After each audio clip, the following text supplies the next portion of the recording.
Hello guys. साहित्य सागर के इस सीरीज में आज के इस क्लास प्रीता पहचान क्लासेस में आपका स्वागत है। आज साहित्य सागर क्लास 9-10 आईसीएसई बोर्ड पद्य भाग का अंतिम चैप्टर, अंतिम लेसन, पाठ 10 मातृ मंदिर की ओर, जो सुभद्रा कुमारी चौहान जी की एक चर्चित और राष्ट्र प्रेम से ओतप्रोत यह कविता है। देशभक्ति के प्रति, आत्मसमर्पण के प्रति, देश के प्रति खुद को बलिदान करने की बहुत ही सुंदर कविता। इस क्लास में हम जानेंगे कवित्री परिचय, कविता परिचय यानी कविता की पूरी व्याख्या, उसकी क्या विषय वस्तु है, और फिर उस कविता से संबंधित प्रश्न प्रारूप। तो चलिए स्टार्ट करते हैं सुभद्रा कुमारी जी के परिचय से।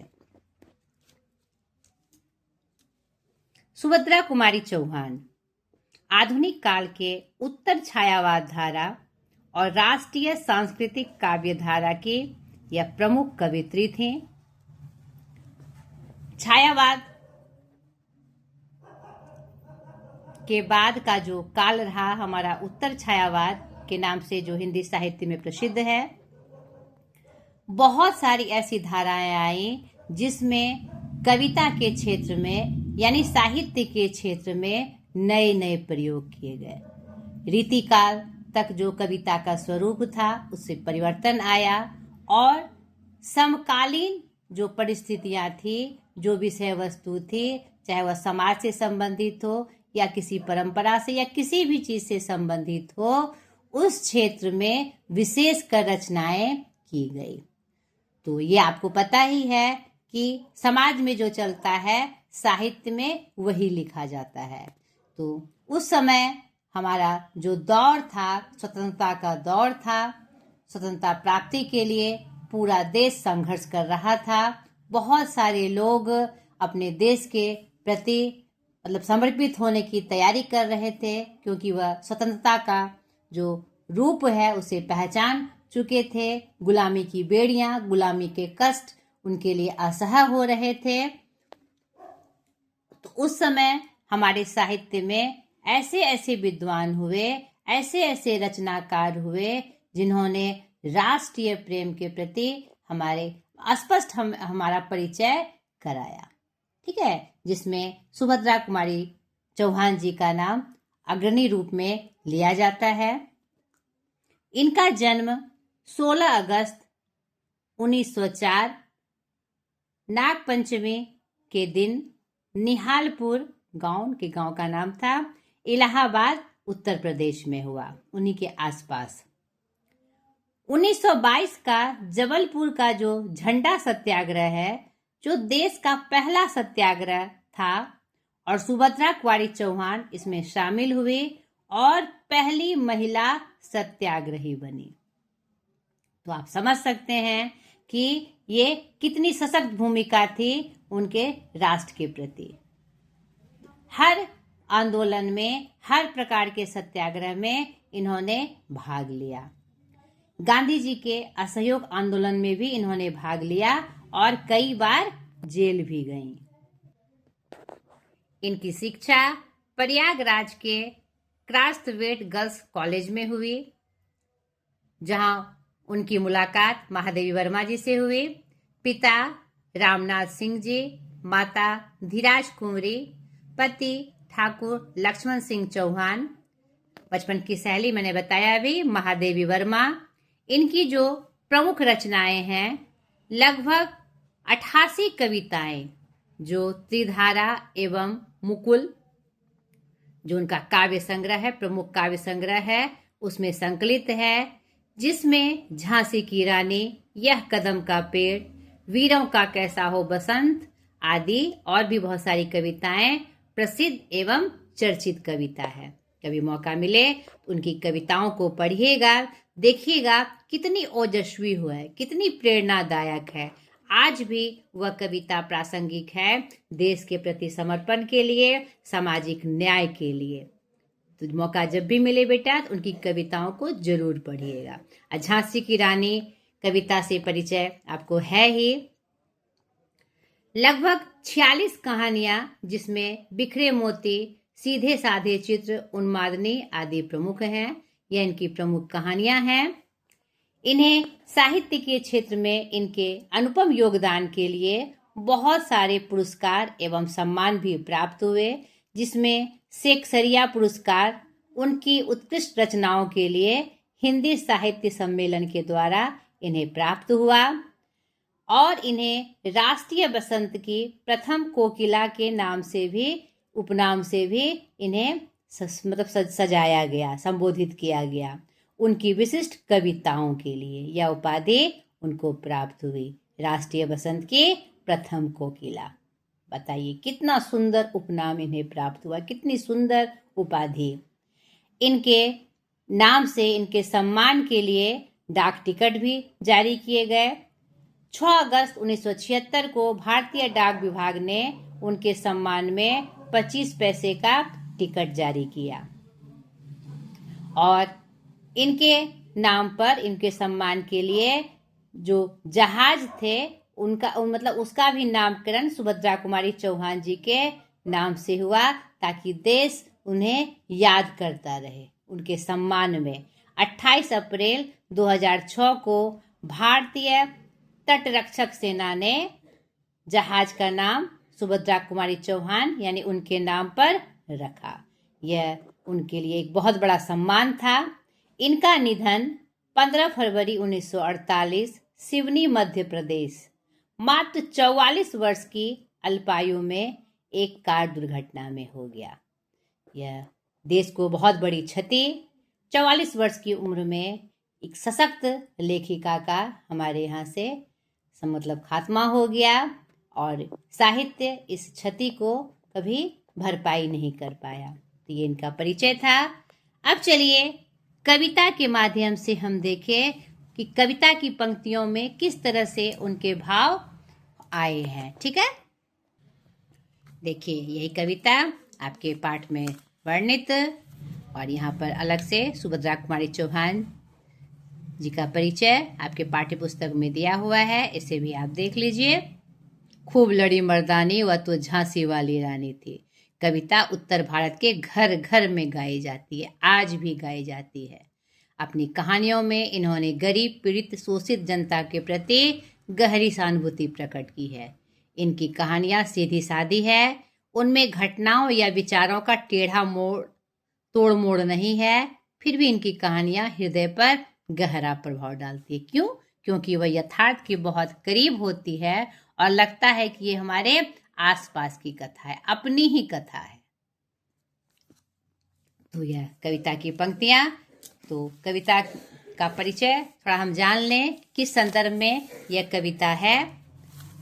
मातृ मंदिर की ओर। इनकी कविताओं में देशभक्ति और राष्ट्रीय चेतना प्रमुखता से झलकती है। यह कविता भी इसका ज्वलंत प्रमाण है। तो हमने इनके परिचय में भी देखा कि यह देशभक्ति और राष्ट्रीय चेतना से भरी हुई कवित्री और नागरिक थी। नहीं, उनकी यह कविता मातृ मंदिर की ओर यानी मातृ मंदिर के पथ पर गुलामी के दौर में मातृभूमि के प्रति प्रेम, बलिदान और स्वतंत्रता की पुकार व्यक्त करती है, जिसमें वह भारत माँ के मंदिर यानी स्वतंत्रता, यानी जब तक आजादी ना मिले, जब तक हम स्वतंत्र ना हो, गुलामी की बेड़ी जब तक ना टूटे, तब तक पहुंचने के लिए ईश्वर से शक्ति मांगती हैं और अपने देशवासियों में आत्म बलिदान की भावना इसके लिए जगाती हैं। किसके लिए? अपने देश के लिए, उसे स्वतंत्रता के लिए, उसकी स्वतंत्रता के लिए। यह कविता राष्ट्र प्रेम और मातृभूमि के प्रति समर्पण से ओतप्रोत है। खासकर स्वतंत्रता संग्राम के कठिन समय में यह लिखी गई है। उस समय का जो समय था बहुत ही कठिन था। एक आशा निराशा, मतलब कि अजीब सी परिस्थिति में हमारा देश जी रहा था कि क्या होगा, आने वाले कुछ पलों में क्या होने वाला है किसी को ज्ञात नहीं था। लेकिन एक विश्वास कि हाँ, हमें स्वतंत्रता मिलेगी, निश्चित रूप से मिलेगी। तो यह कविता पूरे देशवासियों के मन में जोश भरने वाली साबित हुई थी और अंततः हम स्वतंत्र हुए। तो एक महत्वपूर्ण योगदान इस कविता का हम मान सकते हैं। मातृ मंदिर यहाँ भारत माँ का प्रतीक है। ये जो मातृ मंदिर की ओर यानी यह भारत माँ का प्रतीक है और वहां पहुंचने का अर्थ है देश को स्वतंत्र कराना। कवित्री स्वयं को दीन दुर्बल मानकर ईश्वर से शक्ति मांगती है। हम मनुष्य हैं, मानव हैं, नहीं, हाँ, हमें सामर्थ्य है, हम परिश्रम से अपने आत्मबल से कुछ भी संभव कर सकते हैं। वो और अच्छे से फलीभूत हो और अच्छे से वह काम हो जाए, इसके लिए ईश्वर से बड़ा सहायक कोई नहीं हो सकता। तो यहाँ पर खुद को दीन दुर्बल मानकर कवित्री ईश्वर से प्रार्थना करती हैं, शक्ति मांगती है ताकि वह मातृभूमि के लिए बलिदान दे सके। यानी खुद को आगे बढ़ाकर स्वतंत्रता प्राप्ति के लिए सब कुछ न्योछावर करने के लिए कवित्री तैयार हैं कि हमारे पग पीछे न हटे। हे प्रभु, हे ईश्वर, हमें शक्ति दे एवं साथ ही साथ देश की जनता को जगा सके। किसी अकेला चना भाड़ नहीं फोड़ सकता, नहीं, इस स्वतंत्रता की आग में कोई एक उसे प्राप्त नहीं कर सकता। एकजुट होकर देशवासी जब तक प्रयास नहीं करेंगे तब तक स्वतंत्रता हमें प्राप्त नहीं हो सकती। अगर एक एक मनुष्य, देश का हर एक नागरिक अपने देश के प्रति समर्पित होने की ठान ले तो स्वतंत्रता हमसे दूर नहीं होगी। यही इस कविता का मुख्य ध्येय है। संक्षेप में यह कविता देशभक्ति, आत्म बलिदान और भारत माँ के प्रति प्रेम को दर्शाती है। तो चलिए कविता की पंक्ति के माध्यम से हम और स्पष्ट करें, क्योंकि हमारे जो प्रश्न आएंगे कविता की पंक्तियों से संबंधित जो विषय वस्तु है, जो कंटेंट है, उससे संबंधित आएंगे। तो चलिए हम कविता की पंक्तियों के माध्यम से इसे देखें। व्यथित है, मातृ मंदिर की ओर, व्यथित है मेरा हृदय प्रदेश, चलो उसको बहलाऊं आज, बताकर अपना सुख दुख उसे, हृदय का भार हटाऊं आज। कवित्री अपने को संबोधित करते हुए कहती हैं कि हमारा जो यह हृदय प्रदेश है, जो दिल है, हमारा जो मतलब शरीर का जो सबसे प्रमुख हिस्सा है, वह क्या है? व्यथित है, यानी दुखी है, कष्ट में है। नहीं तो आज कवित्री तैयारी करती हैं कि चलो उसको आज हम बहलाते हैं, नहीं,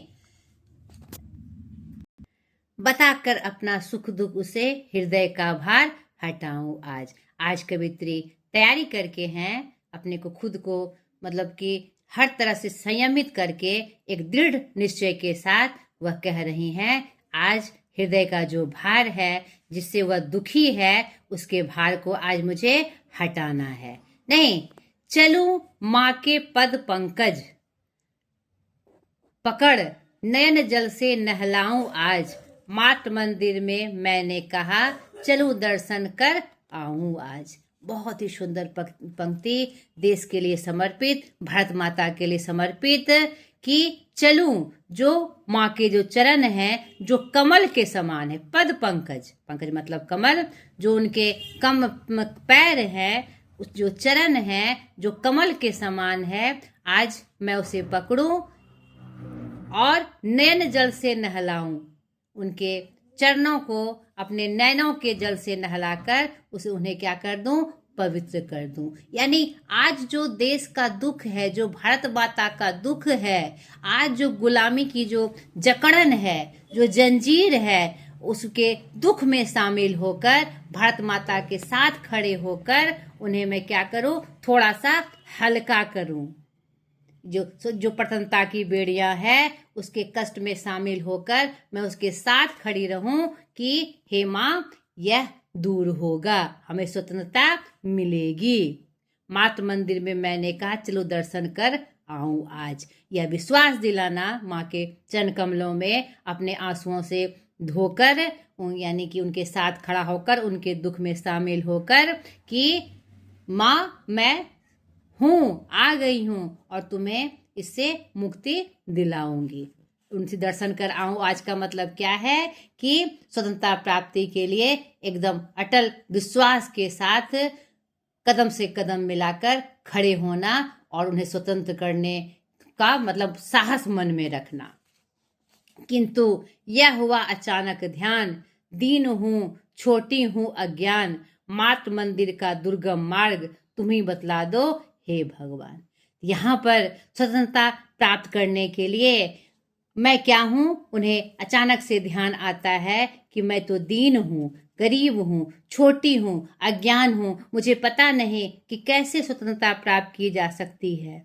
नहीं, मैं इसके लिए पूरी तरह से सक्षम नहीं हूं। बहुत सारी दुर्बलताएं हैं, बहुत सारी कमजोरियां मेरे अंदर में है कि कैसे इस स्वतंत्रता को प्राप्त करूं। जो मार्ग है सुलभ नहीं है, दुर्लभ है, बहुत ही दुर्गम है, बहुत ही कठिनाइयों से भरा है। मात मंदिर का दुर्गम मार्ग, जो स्वतंत्रता प्राप्ति का मार्ग है, वह क्या है, कठिनाइयों से भरा हुआ है।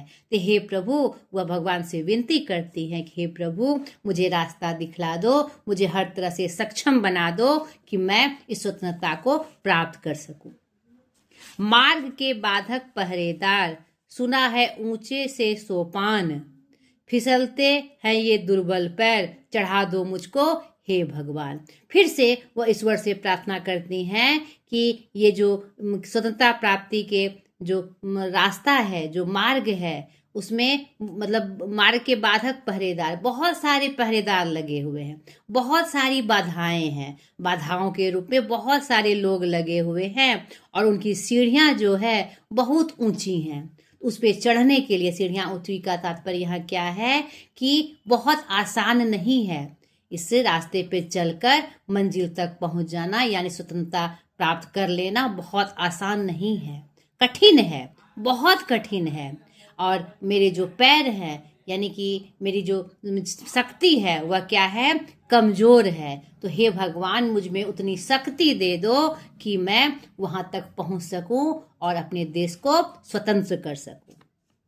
आहा, वे जगमग जगमग जगी ज्योतियां दिख रही है वहां, शीघ्रता करो वाद्य बज उठे, भला मैं कैसे जाऊं वहां। एक आशा की किरण है यहाँ पर पूरे देशवासियों को अपने भाव के माध्यम से, उनका जो भाव है पूरे देश के नागरिक का भाव बन जाए, जन जन का भाव बन जाए। अगर एकजुट होकर एक साथ होकर हम कोशिश करें तो स्वतंत्रता हमसे दूर नहीं है। तो यहाँ पर अपने भाव को बताकर वह देश के सारे नागरिक को जगा रही हैं कि ऐसे भाव होने चाहिए। देखो दुर्गम है, कठिन है, पाना लगता है कि असंभव है, लेकिन अगर हम कोशिश करें, एकजुट हुए और भगवान शक्ति दे दे, भगवान से हम प्रार्थना करें तो हमें वह जरूर प्राप्त होगी।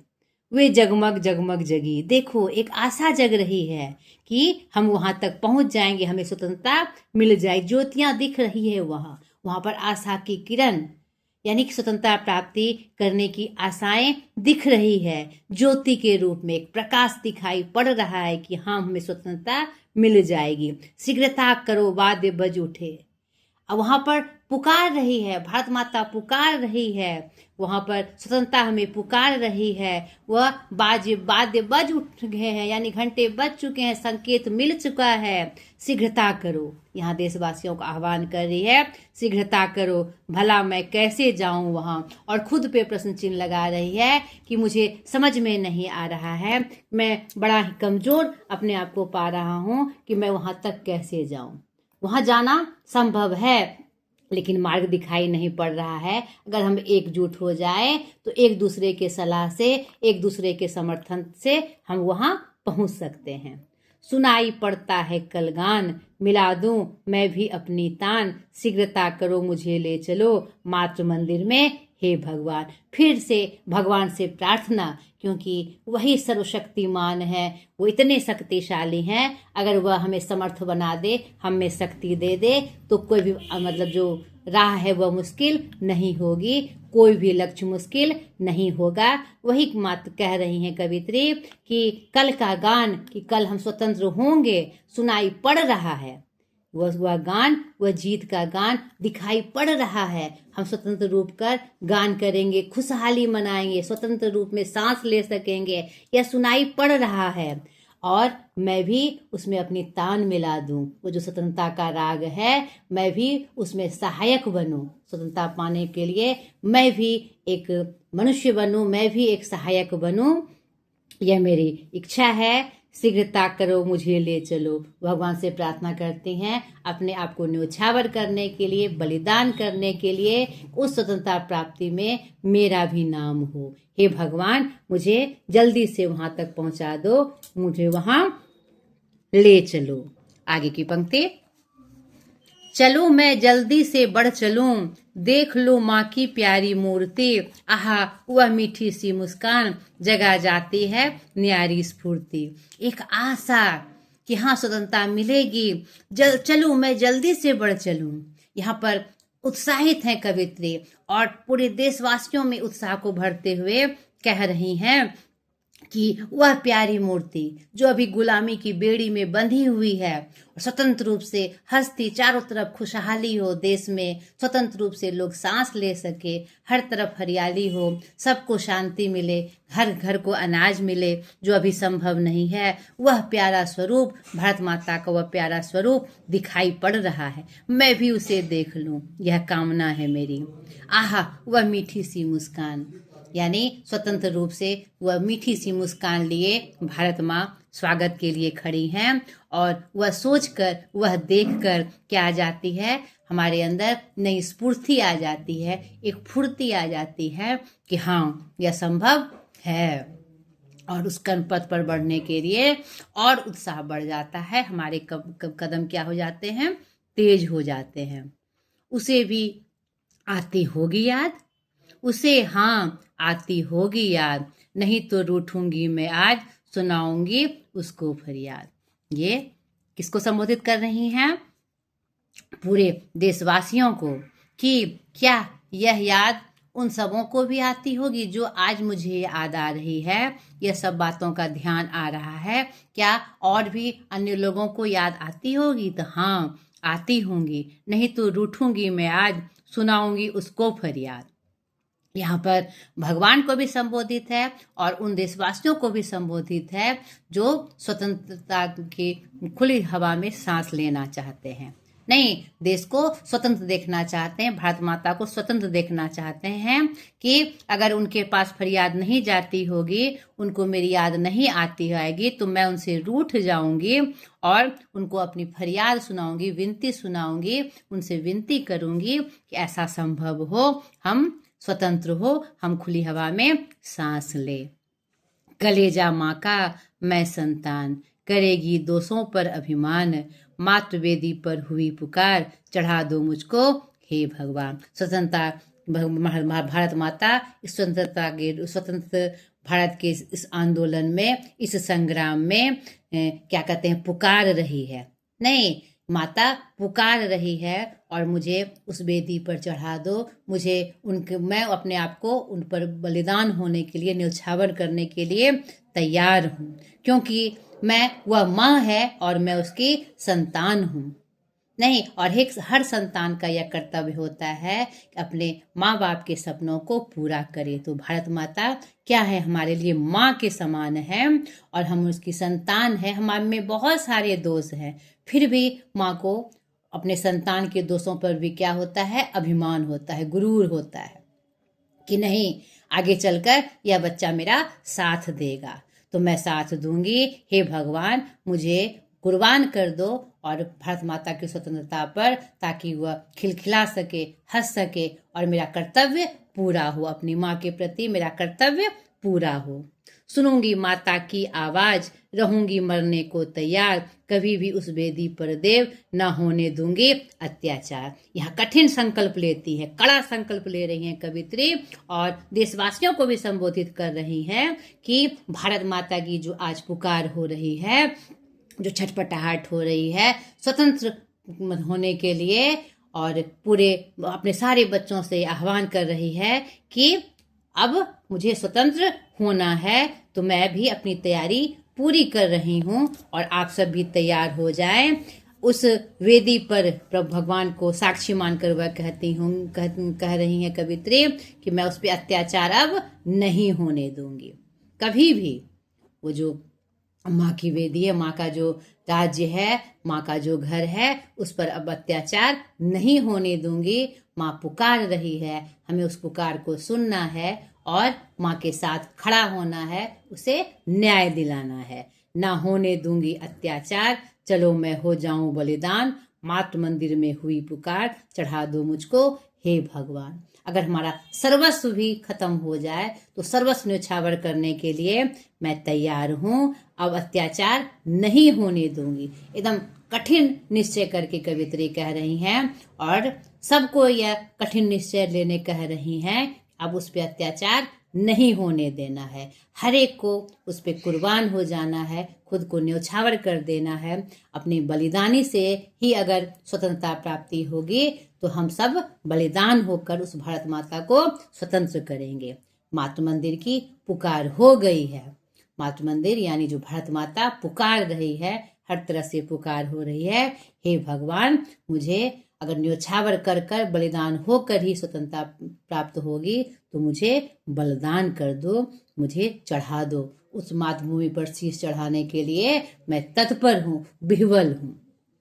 नहीं, अपने भाव से पूरे देशवासियों को यह संदेश दे रहे हैं कि एकजुट हो जाइए और भारत माता पर समर्पित होकर बलिदान कर देशभक्ति का परचम लहराइए, जो देशभक्ति का जो सही स्वरूप है उसको दिखाइए।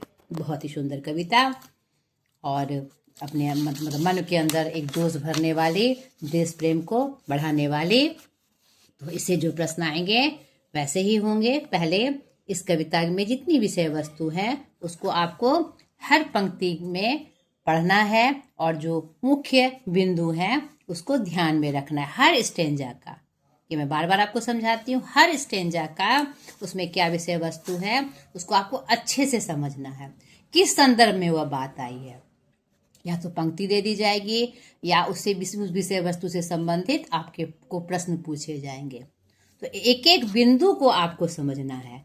मार्ग के बाधक कौन बने हुए हैं, किसका सोपान ऊंचा है, नहीं कवित्री भगवान से क्या प्रार्थना करती हैं, नहीं अपने आप को दीनहीन, छोटी और अज्ञान किस संदर्भ में बताती हैं, नहीं ज्योतियां कहाँ से दिख रही है, कहाँ जगमग हो रहा है, नहीं कहाँ वाद्य बज उठे, आदि आदि कविता की पंक्तियां देकर या ऐसे ही 20 से भी आपको प्रश्न पूछा जा सकता है।